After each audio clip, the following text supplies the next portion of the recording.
Y este segundo punto, hermanos, nos lleva a otra gran clave de la unidad del cuerpo de Cristo. En Efesios 4:4 al 16. Un cuerpo, un espíritu, un Señor, una fe, un bautismo, un Dios y Padre de todos, el cual es sobre todos, y por todos, y en todos. Él mismo constituyó a unos apóstoles, a otros profetas, a otros evangelistas, a otros pastores y maestros, a fin de perfeccionar a los santos para la obra del ministerio, para la edificación del cuerpo de Cristo, hasta que todos lleguen a la unidad de la fe y del conocimiento del Hijo de Dios, a un varón perfecto, a la medida de la estatura de la plenitud de Cristo. Siguiendo la verdad en amor, crezcamos en todo en aquel que es la cabeza, esto es, Cristo, de quien todo el cuerpo bien concertado y unido entre sí por las coyunturas que se ayudan mutuamente según la actividad propia de cada miembro, recibe el crecimiento para edificarse en amor. ¿Qué nos dice esta palabra? Un cuerpo, un espíritu, un Dios y Padre, un Señor, un bautismo, uno, nos habla de unidad en Dios, que somos un cuerpo, cuerpo de Cristo. Y sigue diciendo que a ese cuerpo, para estar unido, Él mismo constituyó a unos apóstoles, a otros profetas, a otros evangelistas, a otros pastores y maestros. Y tiene un propósito, a fin de perfeccionar a los santos para la obra del ministerio, para la edificación del cuerpo de Cristo. ¿Y hasta dónde llega la labor del Espíritu?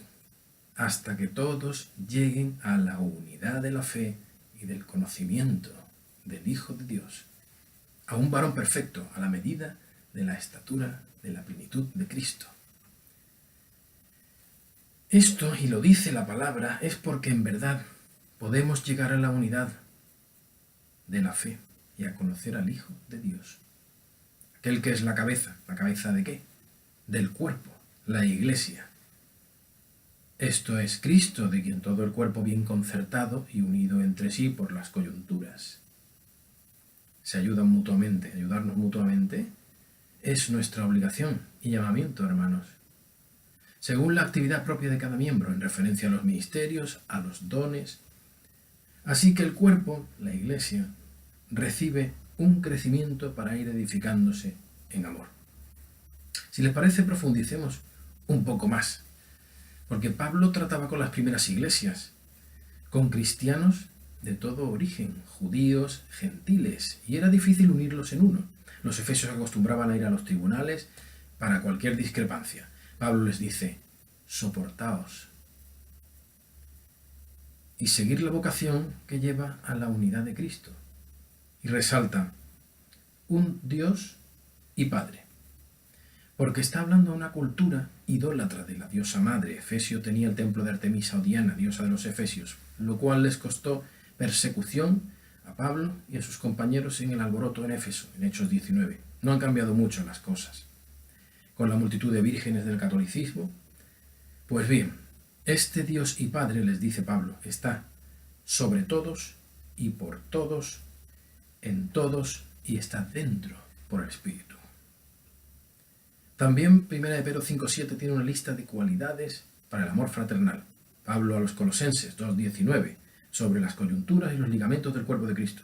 Y no olvidemos, queridos, el Salmo 133, que habla de la unidad del pueblo de Dios y que se canta en la fiesta de los tabernáculos por los judíos hasta el día de hoy.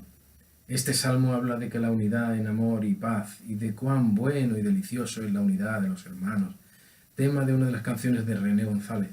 Este salmo termina diciendo que Dios envía bendición y vida eterna allí, a su pueblo unido. Hablando de la unidad del Espíritu de la Iglesia, esta semana me alegré al leer en Protestante Digital que no cerrarán la Iglesia del Paralel en Barcelona desde 1934. En ella han predicado reconocidos pastores, evangelistas, misioneros. Las muestras de apoyo que han recibido han resultado en su refundación, pero su pastor dice que van a tener que revisar sus fundamentos y las coyunturas de los hermanos que se habían marchado. Como la Iglesia del Paralelo, oremos por nuestras iglesias, revisemos nuestros fundamentos y la coyuntura para la unidad de nuestra Iglesia. La Iglesia de hoy también necesita tener fe en la unidad que es de Cristo y por el Espíritu, y que es posible porque Dios trabaja por ello, incansablemente, y nosotros también debemos trabajar por ello, por las coyunturas, porque somos miembros, que Dios ha capacitado dándonos dones para ayudarnos mutuamente. Como en Éfeso, nuestras iglesias son formadas por cristianos de muchas culturas, y es imperativo que trabajemos por la unidad, pues es parte de nuestra dignidad. Pero el Espíritu mueve a Pablo en los siguientes capítulos de Efesios a escribir algo muy importante, hermanos. Que también apliquen esa unidad y amor a la familia, base de la sociedad, lo primero que atacó la serpiente en el Edén. Hermanos, la unidad de la fe está vinculada al conocimiento del Hijo de Dios, su palabra y su doctrina. En el cuerpo, en cuanto tenemos una torcedura o una fractura, quedamos impedidos. Los deportistas lo saben bien.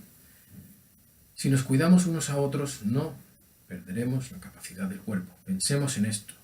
Si nos falta un miembro, y a veces en las familias y en las iglesias faltan y no hacemos nada por recuperarlos, el cuerpo se queda mutilado. Busquemos a la oveja perdida, hermanos, ese miembro que falta, y recibámosle en medio de la unidad del cuerpo de Cristo. Para terminar, quiero recordar las dos ideas fundamentales que hemos ido viendo en la carta a los Efesios 4. La primera es que Dios ha hecho un llamamiento a la unidad de su iglesia, a la cual ha capacitado, dándonos dones para que lleguemos a la unidad y al conocimiento del Hijo de Dios. La segunda es que nosotros, que somos los miembros de su iglesia, nos debemos ayudar como las coyunturas de ese cuerpo en amor para honrar a aquel que es la cabeza del cuerpo. Este es Cristo, quien amó a su iglesia y dio su vida por ella. Hermanos, sabemos que la unidad de la iglesia se basa en la verdad, porque el conocimiento del Hijo de Dios nos da la verdad en su palabra.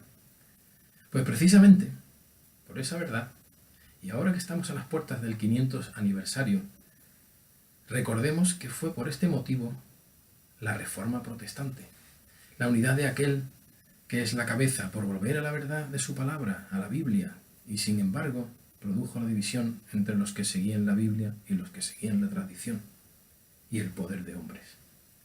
Encontramos una paradoja, que la unidad per se no está justificada. No puede ser a cualquier precio. No es ecumenismo religioso, sino la unidad del Espíritu. Sin embargo, está en nosotros, que dentro de nuestras iglesias locales y de nuestras familias seamos como esas coyunturas del cuerpo que tanto cuidan los deportistas y de las que habla Pablo. Por cierto, la palabra coyuntura comparte etimología también con el griego, con la palabra yugo. Aquí el yugo de Cristo. Si somos de Cristo, estaremos bajo su yugo para la unidad de la iglesia. Esa iglesia que tanto ama nuestro Señor. Hermanos, si amamos a Jesucristo, amemos a su iglesia y luchemos por la unidad del Espíritu.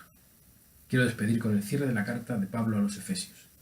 Paz sea a los hermanos y amor con fe de Dios Padre y del Señor Jesucristo. La gracia sea con todos los que aman a nuestro Señor Jesucristo, con amor inalterable. Amén. Dios les bendiga.